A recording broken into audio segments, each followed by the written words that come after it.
Good morning and welcome in. Time for Your Home Authority with Bryant Heating and Air. Danny and Reggie from Bryant are both here after a busy weekend last weekend. The home show wrapping up this past Sunday over at the Lancaster Event Center, and I did not get a chance to stop by. Boy, I tell you, it was just so crazy. I know what you guys are talking when you came in. It's like, this is our break. This is where we get a chance to kind of relax and hang out for a little bit before we go back, because it was a busy weekend. It was great. It was there were so many people, and we just wanted to take a second to thank everyone who stopped by, and we had a chance to chat with, and actually got a lot of people stopped by and said they love our show, so that's always great to hear. So very good to hear, absolutely. Well, we're always here to answer any questions you might have, 402-489-1240, so don't hesitate. If there's something that you're curious about, something that's bothering you, maybe you're a little bit of a DIYer and you need a little guidance, we might be able to assist with that. 402-489-1240. Now, originally today, we were going to talk about electrical, talk about lighting, and schedules got crossed, and some people got a little bit busy and could not quite make it into the program today. So we're doing the old last-minute switcheroo, and we're going to talk a little bit about technology and really how it's impacted furnaces over the last 2 decades. So that'll be our topic today. So if you have any questions about furnaces and heating, let us know, 489-1240. But one more thing we need to deal with before we really get into the meat and potatoes of the show. Last week, Danny, you mentioned a Pinewood Derby that I wanted to follow up on, because you guys were trying to put a track together. Is that right? Yep. The Boy Scouts for PAC 326 in Sterling, Nebraska, they went out and purchased a brand new a track, and they're trying to raise money to help pay for this track. And tomorrow, they're actually going to have a open competition race after the Boy Scouts race, and have that open competition to anybody can come in if they have a car, and we can see who has the fastest car. Registrations between 1 and 1:45. The Boy Scouts are going to race each other, and then they're going to have this open class, and I'm kind of excited about that, because there's been a lot of people talking about that they have the fastest car. Reggie, how's the car coming out? Maybe not, no. Vroom, vroom, vroom. His has got an engine. I think he's disqualified. Yeah, I don't think that works. So, again, I know the boys are excited to run on the track for the first time, and I know there's a lot of dads that are in the same boat. So, again, if someone's got a car and they want to come out and race, again, it's at Sterling, Nebraska in the Sterling Gym, and registration's between 1 and 1:45. Very cool indeed. So definitely check that out, especially if you have a youngster. That I remember doing that as a kid. It was always fun.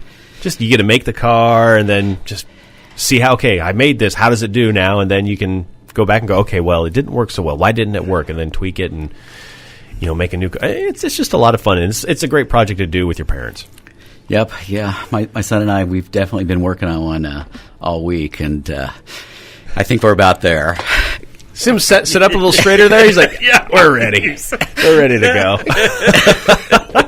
489-1240 is the number to the show if you have a question about today's topic. As we compare furnaces 20 years ago to today, technology has really just saying it's changed is just an understatement, because technology it grows so fast, and it seems like once we get used to something, bigger and better is already here. And now we're looking at, oh, boy, how I want that. And you get that going, and then bigger and better is here again. So the last 20 years, we've seen a lot of different things. And one of those things, and we mentioned this last week a little bit, is flex for new construction. Remind people again a little bit about that, Reggie, when we talk about flex. Well, flex is, there's some places you can use it, but you got to be very careful about sizing it. Mm-hmm. It restricts your airflow up and through your duct system. With it having the wire mesh on the inside of it, and then the plastic, if you compare that to just if you used a 6-inch piece of round pipe, you can get about 100 CFM, 100 to 110 approximately. The thing of it is, on a piece of flex on 6-inch, you're only going to get about 65 CFM out of it. Restricts that. If you was going to try to get the same CFM, you should move up to a 7-inch piece of flex to try to make that work. And remind people, what does CFM stand for? Cubic feet per minute. And that's the amount of airflow. amount of air that can go through there. So obviously, the more the wider the pipe, the more air that can go through. That is but you correct. don't want to get too big because then you're filling up too much space and you can't get to the duct. You lose that velocity is Yeah. what happens, is you'll lose the velocity of your airflow to try to get that throw out of your register at the end when it comes out of your register. When that brings up, Danny, it's always important to do that heat loss, heat gain on the house to kind of really know what the house needs, because it's something as simple as the size of the ductwork, whether flex or otherwise, that can greatly determine how much heat one part of the house is getting. That's exactly correct. And one of the other differences between that flex and a piece of steel pipe, with that flex you get that little ribs in there, and that's kind of what Reggie's talking about, is those ribs actually restrict that airflow. So you may have the correct sizing according to what comes out on a computer or whatnot when you're laying it out, but if you're using that flex, a lot of times that'll at the end of the day, you're not getting the airflow that you need.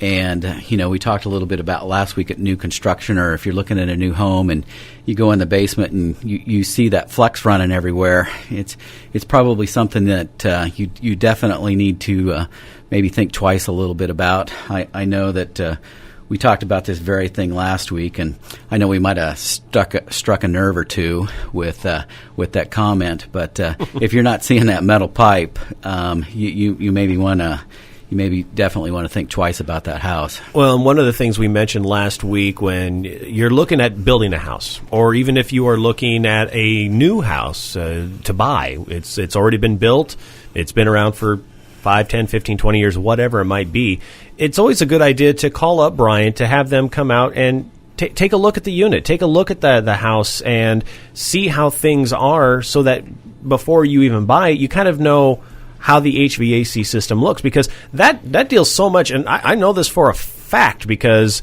I had Brian come out to replace, 4 air ducts, and I have the flex. It was all kinked up. It can greatly hamper your comfort of your own home. Yeah, and again, all flex isn't created equal either. Sometimes it will disintegrate over time, and it'll just break down, and that's actually kind of what happened in your house. Is that flex kind of broke down, and really all you had was the wire spiral left. That doesn't do much. No. It doesn't do much for you. It's pretty hard to get that airflow through those vents. Yeah, just a bit. Well, of course, with new construction, too, the type of system you put in, if you want to do a single system, if you want to do a 2 system, if you want to do zoning, there are a lot of different decisions that come into play when it comes to new construction.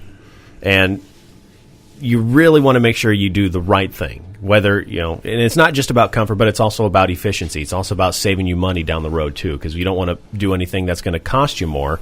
Even if you are comfortable, you want to be the max amount of comfort with the max amount of efficiency with the max amount of savings.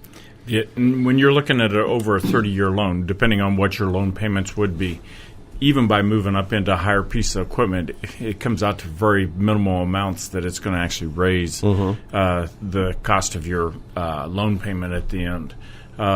There's so many different things. And, one thing I wanted to go beyond what Danny was saying, sometimes flex can have an effect on your heat exchanger because we can't get rid of the airflow that's inside that heat exchanger.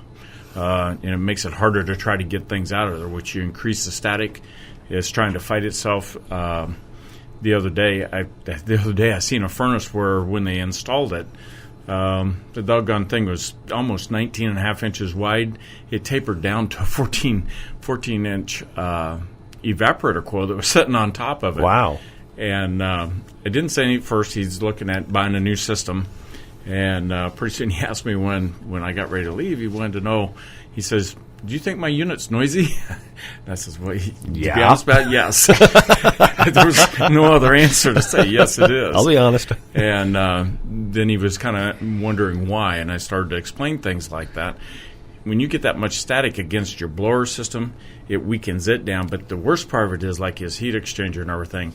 If there's a weak spot in that heat exchanger, with trying to do that and get rid of that heat, it will find that weak spot, and that's where your cracks come in, your heat exchangers. Filters are one thing, but boy, I tell you what, when you, if you're not careful about how it's being installed, it can get you into a lot of trouble. Well, and explain that. What is a heat exchanger? What does it do? The heat exchanger is where your burners actually set in down at the bottom. Okay. On a high efficiency unit, actually our burners actually set up at the top. But that is the part where the air comes across it, transfers the heat from the heat exchanger to the air coming into the house.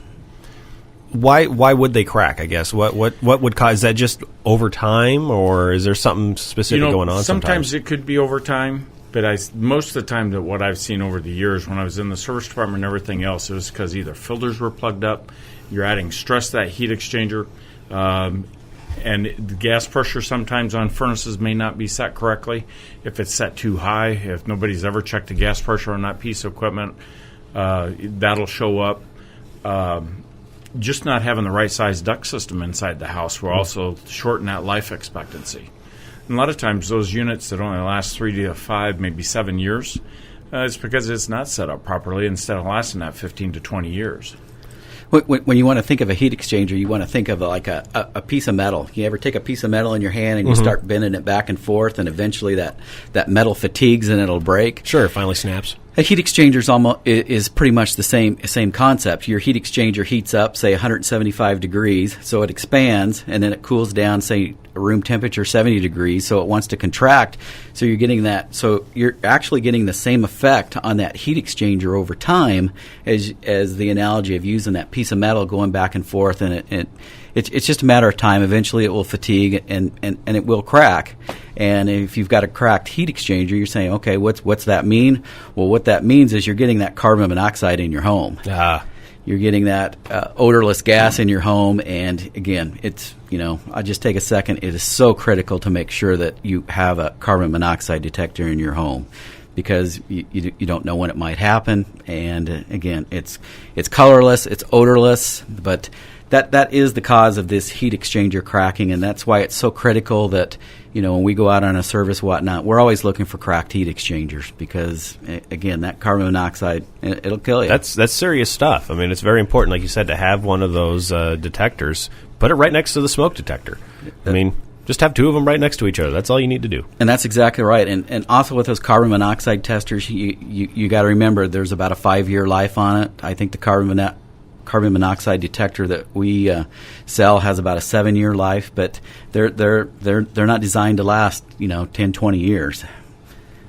Well, get that taken care of. And that's why we always recommend, and why we always hear from Bryant, is make sure you do an annual checkup, at least an annual checkup. Would you recommend every 6 months or once a year? Is that good enough?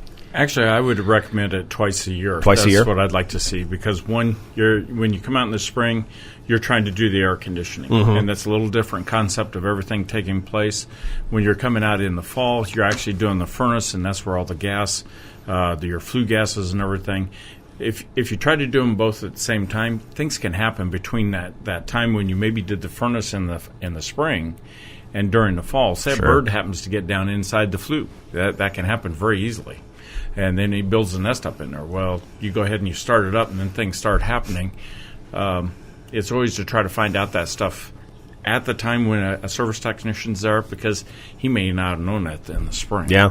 Always important to make sure you do your proper maintenance. We got to take a break in the show. When we come back, we'll continue our conversation about furnaces 20 years ago to today, some of the differences, why it's important to get that maintenance done, and, of course, your questions at 489-1240. More of the show coming up right after this. Back on the show, Your Home Authority with Bryant Heating and Air. Danny and Reggie are here in the studios of KFOR 1240, taking your phone calls, 489-1240, talking about furnaces. A lot of changes have happened over the years, and right now we're kind of focusing on the heater exchange, the heat exchanger, I should say, and it's important to make sure that piece of equipment in the furnace is maintained, that it's working normally. One of the biggest reasons, as Danny pointed out in the last segment, is you could start getting carbon monoxide into the home if it's cracked. So I guess the big question is, how do we tell if the heat exchanger is cracked, Reggie? Well, and this goes back a few years when I was in the service department, we started out and all we did is use smoke candles. And that's how we used to check the heat exchangers. But because of technology changing in furnaces and everything, now we're using different tests, like you can use a carbon monoxide detector to see if things are being distorted in the flame down inside, whether or not your furnace is emitting carbon monoxide out of it. The other thing is now the new test is doing a water test where you spray the water over the heat exchanger and it can come down in through there. And there's also a pressure test that we can utilize on that to try to see if that heat exchanger has any cracks or any holes on the inside. What about prevention? Is there anything that one can do? Is there anything I can do to prevent cracks in my heat exchanger or my furnace? Believe it or not, the number one thing that you can do to help premature failure of your heat exchanger is to change your air filter. Really? Yep, change your air filter. That's the biggest thing you can do. If that air filter is dirty, it'll restrict that airflow across your firebox, which means that it's going to be hotter because you're not dissipating that heat. It's going to be hotter, so it's actually going to heat that metal up. And we kind of talked about before of that back and forth motion on a piece of metal. So you're actually going to fatigue that heat exchanger more quickly. So the number one thing you can do is make sure you change that air filter regularly. What about as a homeowner? Of course, we want to make sure we do our regular maintenance. We have Bryant come out twice a year, making sure everything's good to go. But people like myself, I'd like to make sure I can do what I can to maintain it. Are there things that a homeowner can check to see if they have a cracked heat exchanger, so at least they know, okay, now I know I can take the next step, and instead of just sitting there going, gee, I wonder, There are a couple things that they can do. One of the things that if you go down and you look at your furnace, and you can actually look at your flame. If your flame's kind of dancing around, maybe leaning at a side or whatnot, or it's kind of a yellow color, it might be an indication that you do have a cracked heat exchanger. Another thing that a person could look for is when they pull that cover off, if they've got a lot of soot buildup, maybe even in one place on that heat exchanger. That might be right where that crack is, and that soot's kind of forming around that crack. Obviously, another thing is if your carbon monoxide detector is wanting to go off every now and then, that's usually a telltale sign. That's the best thing to do is definitely get out of the house. Maybe even you have to call the fire department. But we'll hear from people every now and then that darn thing keeps going off. Can you come out and look at that? So it's nothing to mess around with. And the other thing is sometimes you can actually even look at that heat exchanger, and you definitely can see those cracks. It's gotten to the point where you can see those cracks. It might be a little rusty around there or whatnot. So those are some real quick things that a person can do. Obviously, when we come out and do our preventative maintenance on them, we're checking those things. Like Reggie said, we're doing the water test. We're using a camera, some video. But the other things that we're checking that's so important is making sure your safety limits are working properly. Heat is an enemy of the heat exchanger, excessive heat. We want to make sure that those safety controls are working so your furnace never goes above a predetermined amount of heat, so it just shuts down. That's so critical that all these safety devices. We talked about furnace 20 years ago. They may not have had all these safety devices that they have now. So they're definitely there to protect you. It's probably, a lot of people will just go down and flip the switch or whatnot, but it's kicking that furnace off for a reason, and you really need to make sure you investigate and find out why that's happening. Real quick, Reggie, is it a misconception if someone says, "Well, I have a heat pump. I don't need to worry about my heat exchanger. It's fine. It's no big deal." If you have a furnace that's gas inside and you have the heat pump sitting outside, it's always feasible to have that heat exchanger checked on the inside because you never know when that can happen. You never know when it could happen. Your heat pump's going to heat down to about 20 degrees and heat the house. Below that, that's when that gas-fired furnace comes on. That's when you want to make sure that you're in a safe mode. You don't have to worry about when that thing comes on. And, of course, any new equipment that someone has installed, fresh and new, maybe not to your liking, the one-year test drive is always in place at Bryant. Yes, it is. So check that all out. Danny, how can people learn more about Bryant Heating and Air? They can go to our website, BryantLincoln.com. They can go to our Facebook.com/BryantLincoln.com. They can actually even just give us a call, 402-467-1111. Always appreciate the information and hanging out with you guys for the half hour we have every Saturday from 11 to 11:30. Certainly hope you will join us again next week as well. We'll continue talking more about what has happened over the last 20 years when it comes to furnaces and technology, and we'll see if we can show you how amazing things have changed in just this industry alone. It's pretty cool stuff. That's exactly right. And, enjoy this winter day out there. We got a little taste today. Yeah, a little bit. It'll be warmer tomorrow. Until then, have a great weekend, everybody. We'll see you next time. Everybody, we'll see you next time.